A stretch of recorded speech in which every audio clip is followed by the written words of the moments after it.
नमस्कार दर्शकों, मैं नवनीत झा आज फिर लाइव आ गया हूं गाजियाबाद से, जहां गाजियाबाद में जो है लोगों को आप देख रहे हैं कि अवैध कब्जे और कुछ बांग्लादेशी घुसपैठियों की खबरें अभी सुर्खियों में चल रही है। उसी के एक छोटे से प्रकरण को लेकर के मैं यहाँ गाजियाबाद में आया हुआ हूँ। तो यहाँ पर मैं आया हुआ हूँ, मनोज भाटी जी एक जो समाज सेवी हैं इनके पास आया हुआ हूँ। तो यहाँ पर आकर के मुझे जो पता चला उसी को आपके साथ आज की न्यूज स्टार्ट करता हूँ। तो चलिए मिलवाता हूँ आज मनोज भाटी जी से। भाटी जी नमस्कार, कैसे हैं सर? ठीक है। भाटी जी प्रकरण बताइए, वो जो अभी चल रहा है मुद्दा बांग्लादेशी घुसपैठियों को लेकर के जो चल रहा है हाई कोर्ट में झुग्गी और अवैध कब्जे को लेकर के, क्या प्रकरण है सर? दर्शकों को जरा विस्तार से बताइए। ये ऐसा है, यहाँ 2008 में गाजीपुर डेयरी फार्म में डूसिब की लैंड पर झुग्गियां बसनी शुरू हुई थी। वो झुग्गियों का 2024 में मैंने एसडीएम से शिकायत, एलजी साहब को शिकायत की थी। एसडीएम ने ऑर्डर कर दिए थे हटाने के लिए 2024 फरवरी में, और ये 3 दिन का प्रोग्राम था, 27, 28, 29 तारीख का। लेकिन उन्होंने जो है ये झुग्गियां नहीं हटाई। उस पे ये हमारे धर्मेंद्र जी हैं, ये हाई कोर्ट में गए धर्मेंद्र जी, और हाई कोर्ट में इन्होंने एक रिट डाली जिस पे 19 जनवरी 2026 को फिर से आदेश हुआ कि गाजीपुर डेयरी फार्म के अंदर जितनी अवैध झुग्गियां हैं जिनमें बांग्लादेशी बसे हुए हैं और कुछ रोहिंग्या बसे हुए हैं, मतलब ये सभी बाहर के हैं, यहाँ का दिल कोई नहीं है, जो बसे हुए हैं अवैध फर्जी कागज बनवाकर, उनको 12 हफ्ते का इन्होंने टाइम मांगा डूसिब ने उन्हें हटाने के लिए कि उनको हम हटा देंगे झुग्गियों को। यही इसका ये प्रकरण है। ये हाई कोर्ट के आदेश है मेरे पास। अच्छा, कुछ कागज भी हैं क्या? हाँ, दिखाइएगा दर्शकों को।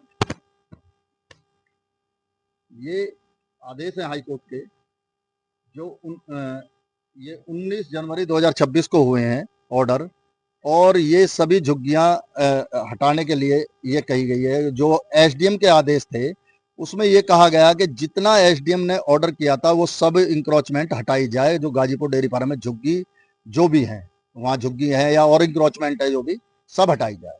ये जी सर, अगला सवाल रहेगा, झुग्गी में क्या चल रहा है और कौन सी झुग्गी है, कहाँ की बात कर रहे हैं आप?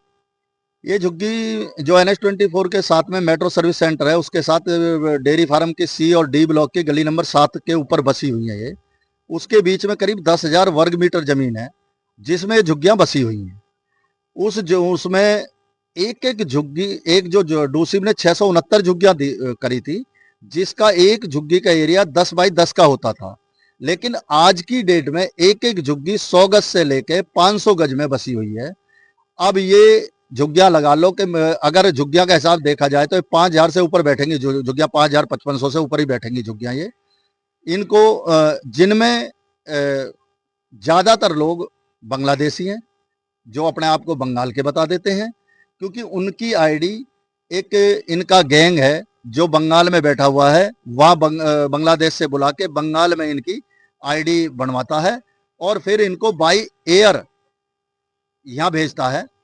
इनको एयरप्लेन में आते हैं वहां से ये, और आके फिर ये कुछ मदरसों में कर दिए जाते हैं, कुछ जहांगीरपुरी, सीमापुरी, नंदनगरी, गाजीपुर में बसा दिए जाते हैं ये लोग। सर, मुजाहिदा ने जो कहा है एक कमेंट में कि मनोज भाटी हिल गया, वह क्या प्रकरण है, पूरा बताइए। ऐसा था, मेरा एक इंटरव्यू हो रहा था, हमारे एक न्यूज चैनल वाले हैं सूर्या बुलेटिन वाले, उसमें मेरा इंटरव्यू चल रहा था। उस इंटरव्यू के नीचे मुझसे वो पूछा गया था कि मैंने 2023 में एक यहाँ मदरसा बन रहा था मस्जिद के पीछे सरकारी जमीन पे 2200 वर्ग मीटर पे डूसिब की पे, वो मैंने हटवाया था। तो वो हटवाया था एक हसनपुर बीच में वो थी मजार, में तो कब्र कहूंगा उसको, मजार क्या कब्र है वो मैंने जब वो रोड के बीच में आ रही थी तो एक हमारे मित्र हैं संदीप आहूजा जी, वो मेरे साथ थे इस पूरे उसमें, तो उन्होंने उसका जिक्र एलजी साहब के वहां किया।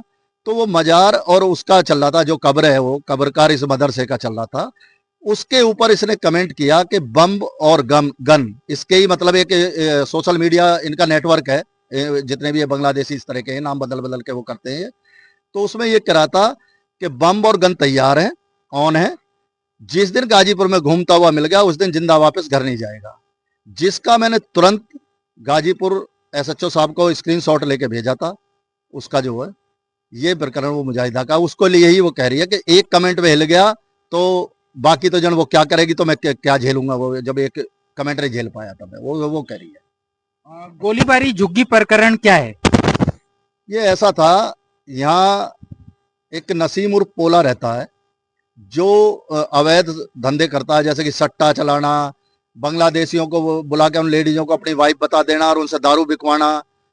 और जो एक नसीम उर्फ पोला ने करीब अकेले ने 5,000 वर्ग मीटर जमीन कब्जा कर रखी है उसने अकेले ने।